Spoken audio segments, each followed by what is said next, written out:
Magic world ಅಲ್ಲಿ magic ಇಲ್ದ ಒಬ್ಬ ಹುಡುಗ, ಆದ್ರೆ ಅವನ ಡ್ರೀಮ್ ವಿಸರ್ಡ್ ಕಿಂಗ್ ಆಗ್ಬೇಕು ಅಂತ ಆಗ್ತಾನ. ಇವತ್ತು ನಾನು ಒಂದು ಜನ್ ಶೋನಿನ್ ಆನಿಮೆ ಸಜೆಷನ್ ಕೊಡೋಕೆ ಬಂದಿದ್ದೀನಿ.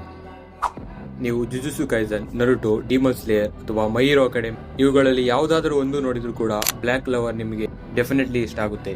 ಯಾಕೆ ಅಂದ್ರೆ ಆ ವರ್ಲ್ಡ್ ಅಲ್ಲಿ ಮ್ಯಾಜಿಕ್ಕೇ ಎಲ್ಲವೂ. ಪವರ್, ರೆಸ್ಪೆಕ್ಟ್, ಸ್ಟೇಟಸ್ ಎಲ್ಲಾ ಮ್ಯಾಜಿಕ್ ಇಂದ ಡಿಸೈಡ್ ಆಗುತ್ತೆ. ಆ ವರ್ಲ್ಡ್ ಅಲ್ಲಿ ಆಸ್ತಾ ಅನ್ನೋ ಒಬ್ಬ ಹುಡುಗ ಇದ್ದಾನೆ, ಮತ್ತು ಟ್ವಿಸ್ಟ್ ಏನಂದ್ರೆ ಅವನಿಗೆ ಒಂದು ಡ್ರಾಪ್ ಕೂಡ ಮ್ಯಾಜಿಕ್ ಇಲ್ಲ. ಆ ವರ್ಲ್ಡ್ ಅಲ್ಲಿ ಮ್ಯಾಜಿಕ್ ಇಲ್ಲ ಅಂದ್ರೆ ಆಲ್ಮೋಸ್ಟ್ ಯೂಸ್ಲೆಸ್. ಅದಕ್ಕೆ ತುಂಬಾ ಜನ ಅವನ ವೀಕ್, ಇಂಪಾಸಿಬಲ್ ಅಂತ ಹೇಳ್ತಾರೆ. ಆದ್ರೆ ಆಸ್ತಾ ಯಾರು ಅಂದ್ರೆ ಗಿವ್ ಅಪ್ ಅನ್ನೋ ವರ್ಡ್ ಅವನ ಡಿಕ್ಷನರಿಲೇ ಇಲ್ಲ. ಜನರು ಎಷ್ಟು ವೀಕ್, ಇಂಪಾಸಿಬಲ್ ಅಂತ ಹೇಳಿದ್ರು ಕೂಡ ಅವನು ಸ್ಟಾಪ್ ಆಗಲ್ಲ. ಅವನ ಡ್ರೀಮ್ ಒಂದೇ ವಿಸರ್ಡ್ ಕಿಂಗ್ ಆಗ್ಬೇಕು ಅಂತ. ಅದಕ್ಕೆ ಅವನು ತನ್ನ ಲಿಮಿಟ್ಸ್ ಬ್ರೇಕ್ ಮಾಡಿ ಬಾಡಿನ ಎಕ್ಸ್ಟ್ರೀಮ್ ಟ್ರೈನಿಂಗ್ ಇನ್ ಸ್ಟ್ರಾಂಗ್ ಮಾಡ್ಕೊಂಡು ಡೈಲಿ ತುಂಬಾ ಹಾರ್ಡ್ ಟ್ರೈನಿಂಗ್ ಮಾಡಿ ಮುಂದೆ ಹೋಗ್ತಾನೆ. ಮತ್ತೆ ಒಂದು ದಿನ ಸಿಗುತ್ತೆ ಅವನಿಗೆ ರೇರ್ 5 ಲೀಫ್ ಗ್ರೆಮೋರ್ ಮತ್ತು ಆಂಟಿ ಮ್ಯಾಜಿಕ್ ಪವರ್.